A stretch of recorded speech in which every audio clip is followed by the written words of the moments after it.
और जिसने सौदा करना होता है व्यापारी ने, बिजनेसमैन को, वो क्या करता है, मार्केट में जाता है। जिसने 1000 बोरियां गेहूं खरीदना हो या 1000 बोरी चीनी की खरीदनी हो, वो क्या करता है कि दूसरे व्यापारी के पास जाता है, बिजनेसमैन के पास, उसे कहता मैंने 1000 बोरियां भाई खरीदनी है और माल दिखा दे। तो वो बेचने वाला क्या करता है, एक परखी रखा, परखी एक लोहे की, आगे से पहनने से मुख की, और उसमें ज्यादा से ज्यादा 100 ग्राम वो सामान वापस आ जाए, उसको ऐसे घुसो देता है उस बोरी में और फिर वापस निकाल लेता है। तो उसमें ज्यादा से ज्यादा 50 या 40 ग्राम या ज्यादा से ज्यादा 100 ग्राम वस्तु आती है। यानी 1 क्विंटल की बोरी में से ज्यादा 100 ग्राम निकालकर उसको दिखा देता है, वो देख लेता है, फिर दूसरी बोरी में, फिर तीसरी बोरी में, यानी एक बोरी में ज्यादातर वो ऐसे देखता है। और जो उस बोरी में होता है एक परखी में बाहर आ जाता है, उससे फिर वो सौदा कर लेता है।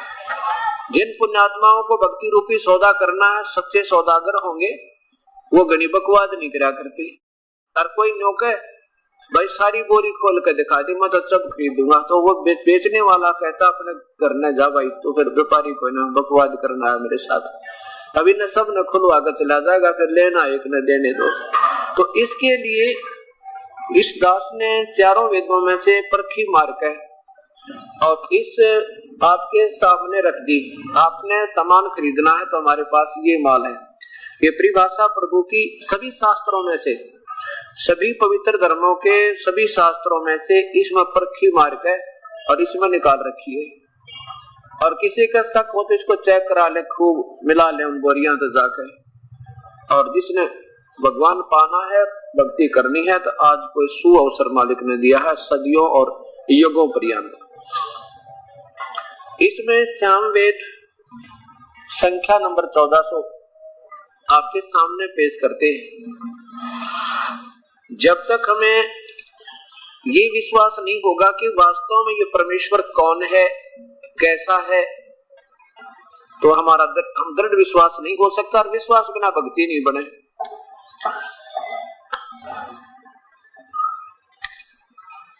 अब आपके सामने ये श्याम वेद जो है भक्ति का वेद है, और इस श्याम वेद में लगभग कई सैकड़ों स्थान पर कबीर नाम लिखा, परमेश्वर का कबीर नाम। हम उसे कबीर कहने लगे, कबीर। हम वेदों को वेद बोलते हैं हमेशा, कुदरती ऐसी लोकल लैंग्वेज बनकर, और हम वेद कहने लगे। अब वेद कह दे तो ही वही बात है, वेद कह दे तो ही वही बात है। किसी व्यक्ति का नाम वेद लिख दिया तो कागजों में वेद प्रकाश, और बोलेंगे उसने वेद प्रकाश, कोई दिक्कत नहीं, व्यक्ति वही है। तो इसी प्रकार ये वही श्याम, इसको कबीर परमात्मा हुई है। ये देखिएगा श्याम वेद, इसमें संख्या नंबर 1400। इसमें खासियत की है कि इसमें संख्या नंबर, सीरियल नंबर हर मंत्र का लिखा है। 1400 नंबर संख्या पे ये पूर्ण विवरण दिया है कि वो कबीर परमेश्वर क्या करता है, स्वयं आता है और अपने द्वारा रची हुई सृष्टि को वही ठीक अपने सत्य ज्ञान को वही वर्णन करता है।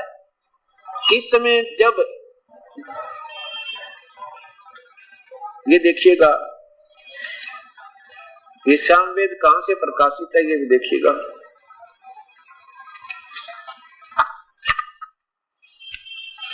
श्याम वेद भाष्य संपूर्ण, श्याम वेद हिंदी भाष्य स्वर्गीय पंडित तुलसीराम जी स्वामी कृत, सार्वदेशिक आर्य प्रतिनिधि सभा 3/5 महर्षि दयानंद भवन, आसफ अली रोड, नई दिल्ली, दूरभाष इतना।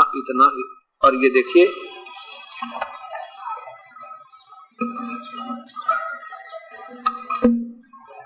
ये है श्याम वेद का 1400 नंबर संख्या। इसमें क्या लिखा है कि भद्रावस्त्रा माने तेज पुंज के का शरीर, चोला, वस्त्र माने चोला। तेज पुंज का शरीर समन्या, समन्या माने ज्यों का तो उसी जैसा जैसा उसका पहले है, समन्या उसी के समान, और ज्यों का तो यानी जैसे ये अब ये कपड़ा हमारा, ये शरीर, ये एक वस्त्र है और ओरिजिनल शरीर इसके अंदर और है। हम तो हमारे को तो यो जो है ना तेज इसका 5 तत्व का कपड़ा हमारा तो, और उस परमात्मा का ये हमारे जैसा कपड़ा नहीं है, वो तेज पुंज का शरीर है उनका। ये वो अकायम, अकायम माने इस आडचाम के पुतले ऐसना विरम, उस सनाइयों के जोड़ जुगाड़ से नहीं बनता उसका शरीर, इसलिए भद्रा वस्त्र यानी तेज पुंज का शरीर, वस्त्र माने चोला। समन्या अपने तेज, क्योंकि भगवान मनुष्य जैसा है और मनुष्य जैसा ही ज्यों का तो दूसरा, समन्या उसी के सदृश और रूप बना के, यानी उसके ऊपर एक और कोट पहन लिया।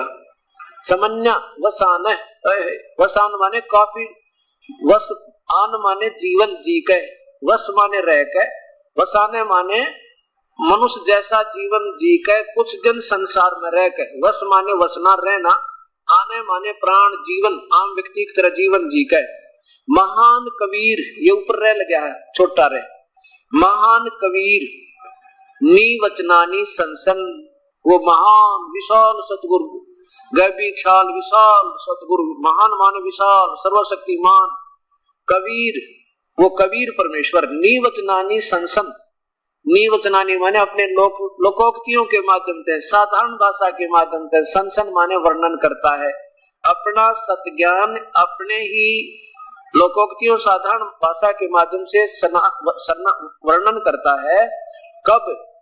जिस समय अनजान साधकों के द्वारा जो विचक्षण होते हैं, विचक्षण माने जो चतुर दिख विद्वान पर ज्ञान कति नहीं, उनके द्वारा शास्त्र गुण साधना रूपी पूर्ण परमात्मा की भक्ति ना बताकर अनुपासना रूपी पूयमान, पूयमान माने मवाद है, पूय माने मवाद, पूय मानो मवाद, आवत्स्य वो अपने पूरे प्रवचनों के अंदर शास्त्र गुरु साधना रूपी, शास्त्र गुरु साधना रूपी मवाद को चमवो माने आचमन के साथ पिला रहे होते, उस समय वो परमात्मा पूर्ण ब्रह्म जागृत देव वितौ खोए हुए अपने छुपे हुए सरगुण और निर्गुण मार्ग को वो परमेश्वर आकर जगाता है, उसको फिर वास्तविक ज्ञान देता है। इसका ये संस्कार देखो आप, अब इसकी हिंदी यहाँ देखिए इन्होंने कैसे किया ये भी देखिए। भद्रा भले,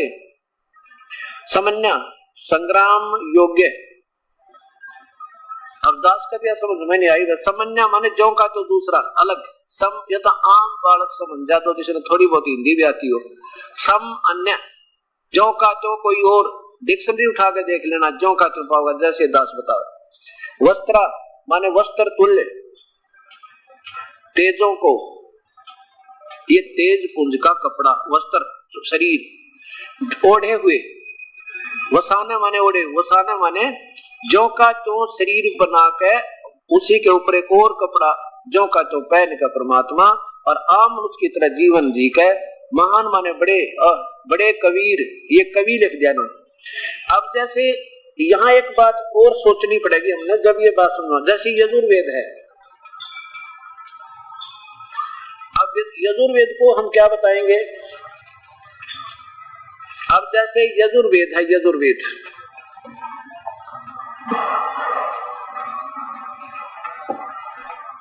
अब मान लीजिए हम यजुर्वेद की महिमा गा रहे हैं और इसको अर्घ ये हटा के यहाँ अपसर्ग भी लगा देंगे ना, और कहीं लिखा होगा यजु कर देंगे इसको, तो भी हमने फिर इस पुस्तक के बारे में जानकारी देनी है तो यजु भी लिखा होगा ना, किताब अपसर्ग लगा के तो भी लिखना पड़ेगा ये यजुर्वेद।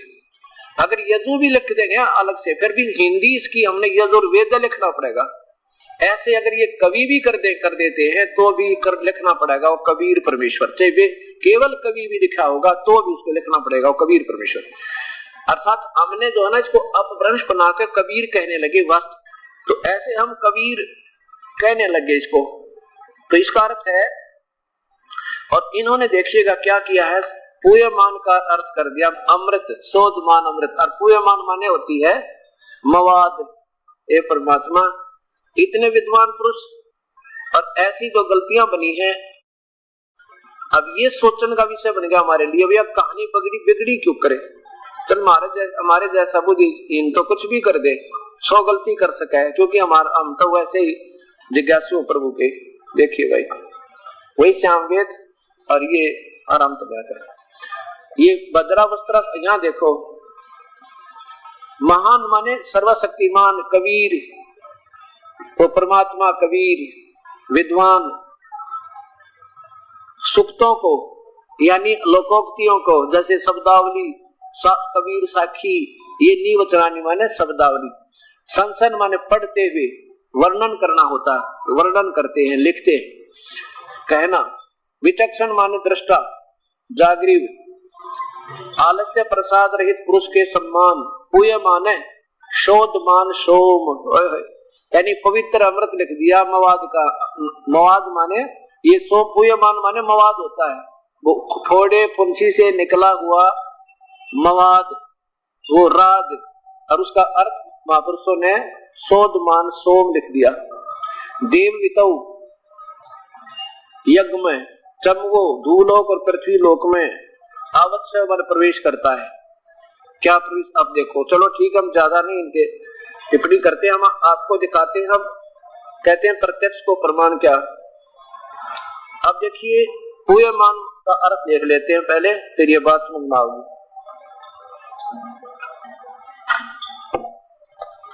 ये तो जिसने जरा सी भी संस्कृत पढ़ी होगी उसको ही पता होगा, हिंदी जानता ना वो भी जानता। पूय माने मवाद होता है। और जैसे पवमान, पव या पव माने, पव का अर्थ होता पवन या पवित्र करना, पव माने पवित्र, वो ऐसे पूय माने का अर्थ होता है मवाद। ये देखिएगा, हिंदी संस्कृत शब्दकोश, हिंदी संस्कृत शब्दकोश वमन शिवराम आपटे, ऐसी 6 रखी है मेरे पास, लेकिन इसमें तकरीबन सारा ही विवरण है, उन सब से मिलता जुलता, उसे अन्य भी काफी हो, इसलिए मैंने इसको सिलेक्ट किया एक को। अब देखो,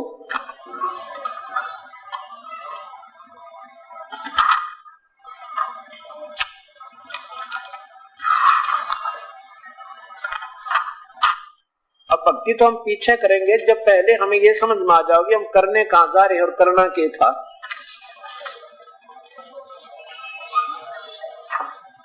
जब ये बात समझ, तभी हम कुछ हिम्मत से भी करेंगे और हमारा मन भी लगेगा। अब तो हमें यो नहीं मालूम हम जो कर रहे हैं ये क्या है, इसका वास्तविकता क्या। देखो, ये पूय, बड़े ऊ की मात्रा ये या पूयम, ये है पूय, बड़े ऊ की मात्रा ये या यम, पूय या पूयम। पीप, फोड़े या घाव से निकलने वाला मवाद, पीप आना, मवाद निकलना। अब इसका अर्थ जैसे इस दास के समझ में ये है कि वो पूर्ण, क्योंकि ये सांकेतिक शब्द ज्यादा होते हैं और इसमें जो है पद्य भाग है, ये जो शास्त्र ये हमारे जैसे चौपाई होती है ना, चौपाई पद्य भाग में, ऐसे ये पद्य भाग है, गायन की तरफ होता है। इसमें काफी शब्द सांकेतिक और लुप्त होते हैं। जैसे परमात्मा कबीर साहब के दर्शन के उपरांत गरीबदास जी के अंदर परमात्मा ने वो रजा बख्शी, उनके अंतरात्मा की दृष्टि खुल गई।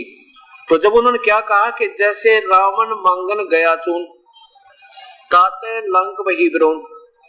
अब ये चौपाई टाइप है, ऐसे ये श्लोक है। अब इसका वर्णन तो वही कर सका है जिसने रामायण का पूरा ज्ञान हो। राजा राम की कार उलंगी, सीता लंक मंझारे। अब इसका क्या अर्थ बने, वैसे तो कोई अर्थ लग ही नहीं सकता। राजा राम की कार उलंगी, सीता लंक मंझारे। अब आम व्यक्ति तो इसका सलाह कर नहीं सकता जिसने रामायण का ज्ञान नहीं।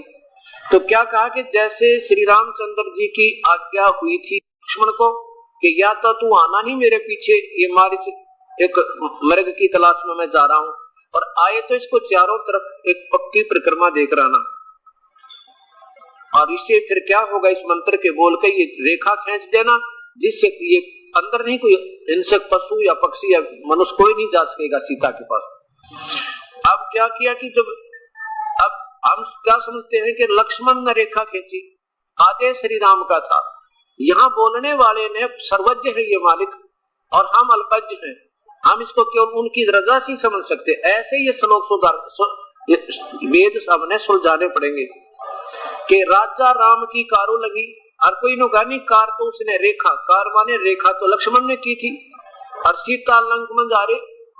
अब सीता लंक में थोड़ी थी, वो तो वहां थी चतुर्कुटी में। अगर आम व्यक्ति ऐसे सोचेगा, नहीं, इनका कहने का भाव देखना। ऐसे ही वेद है कि श्री रामचंद्र जी के आदेश से लक्ष्मण ने एक रेखा खींची थी, कार दी थी, और सीता जी ने राम की उस कार का रेखा का उल्लंघन कर दिया तो लंका में पहुंच गई। कई शब्द नहीं लिखा इन्होंने, क्योंकि ये पद भाग जो है इसमें फिर गायन का भी हिसाब रखना पड़ता है, कौन सा राग का हिसाब रखना पड़ता है। ऐसे ही वेद है। तो इसमें जो सामवेद में भी किया है तो ऐसे किया है कि वो पूर्ण परमात्मा कबीर अपना तेज पुंज का एक और ज्यों का त्यों समन्या, वैसा ही दूसरा माने वैसे तो वास्तविक शरीर में का इतना तेजों में है, करोड़ सूर्य मिला दे, करोड़ चंद्रमा, एक रोमकूप का प्रकाश तो भी फीका पड़े।